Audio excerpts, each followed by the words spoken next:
Exode 1. Le peuple d'Israël en Égypte, souffrant des Israélites en Égypte.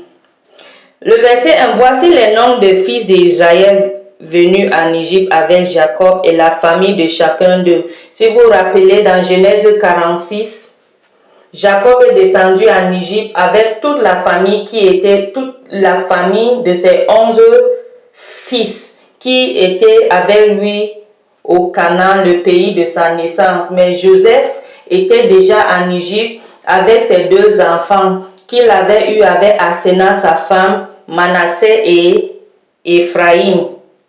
Voilà, il y avait Ruben le premier, Simeon, Lévi et Juda, et Issachar et Zabulon. Voilà les fils de Jacob, avec sa femme Léa, sa première femme.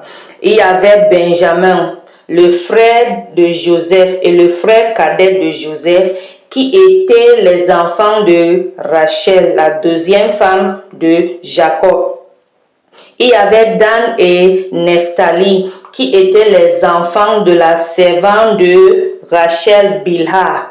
Parce que en ce jour-là, quand Léa avait accouché ses enfants, Rachel avait été partie, elle a dit à Jacob qu'il lui donne les enfants. Jacob a demandé que, mais ma femme, est-ce que je suis Dieu qui donne les enfants? Elle a dit alors, voilà ma servante, prends-la et donne-moi les enfants que je puisse être mère. Donc, Rachel avait pris sa servante, a donné à Jacob et elle avait enfanté, la servante Bilha avait enfanté Dan et Nephtali. Encore, quand sa sœur a vu que sa servante a enfanté des fils, elle a aussi pris sa servante Zilpha pour donner à Jacob, pour que Jacob l'enceinte, parce que ce temps-là, elle avait reposé, elle n'accouchait plus. Donc, sa servante Zilpha a enfanté Gad et Assa. Mais après un bout de temps, elle a encore enfanté Issachar et Zabulon. Les personnes issues de Jacob étaient au nombre de 70 en tout. Joseph était alors en Égypte. Joseph mourut. Voilà, tu peux voir, Joseph a mouru quand il avait 110 ans. Dans Genèse 50. Et il avait fait une prophétie, il avait dit aux enfants d'Israël que certainement, dans le verset 24, que Dieu va vous rendre visite. Mais rappelez-vous que ce jour que vous allez quitter l'Égypte, vous allez prendre mes ossements et partir avec. Et toutes ces générations-là, ça veut dire tous les enfants d'Israël, furent féconds et multiplient. Ils s'accrurent et deviennent de plus en plus puissants, et le pays en fut rempli. Le verset 8. Il s'éleva sur l'Égypte un nouveau roi qui n'avait point connu Joseph. Il dit à son peuple, voilà les enfants d'Israël qui forment un peuple plus nombreux et plus puissant que nous. Alors montrons-nous habits à son égard. Empêchons qu'ils ne s'accroisent et qu'ils se suivent une guerre. Ils ne se joignent à nos ennemis pour nous combattre et sortir ensuite du pays. Et l'on établit sur lui des chefs des couvriers afin d'accabler du travail pénible. C'est ainsi qu'il bâtit les villes de Pithom et de Ramsès pour servir de magasin à Pharaon. Mais plus qu'on l'accablait, plus qu'il multipliait et s'accroissait. Et l'on prit en aversion les enfants d'Israël.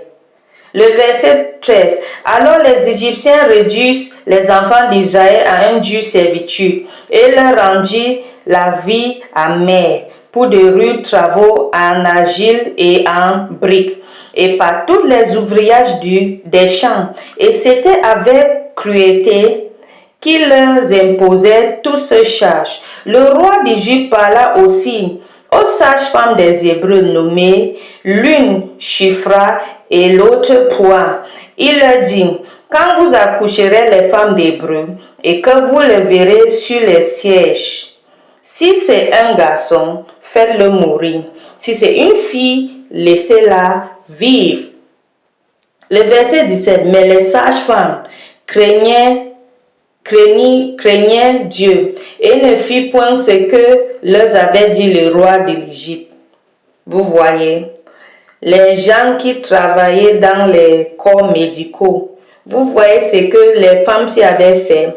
On avait dit qu'ils font le mal, mais ils avaient refusé parce qu'ils craignaient Dieu.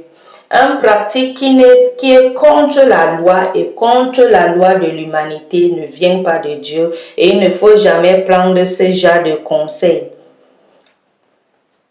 Le verset 18. Le roi d'Égypte appela les sages-femmes et leur dit, pourquoi vous m'avez agi ainsi et avez-vous laissé vivre les enfants? Le verset 19. Les sages-femmes répondirent à Pharaon, c'est que les femmes des Hébreux ne sont pas comme les Égyptiennes.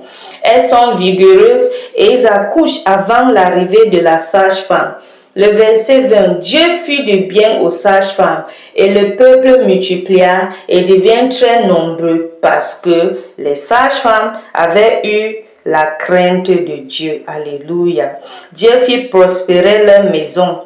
Alors Pharaon donna cet ordre à tout son peuple. Vous jetterez dans le fleuve tous les garçons qui naissent et vous laisserez vivre toutes les filles. Alléluia. Vous voyez, Dieu avait récompensé les sages-femmes parce qu'ils craignaient Dieu. Et la Bible dit que, puisqu'on donnait les tâches aux enfants d'Israël, il multipliera. Que Dieu vous bénisse et que Dieu vous donne la multiplication et Dieu vous aide à observer ses lois, ses préceptes et ses ordonnances. Que Dieu vous bénisse et que Dieu vous garde. À la prochaine fois. Restez dans la paix du Christ.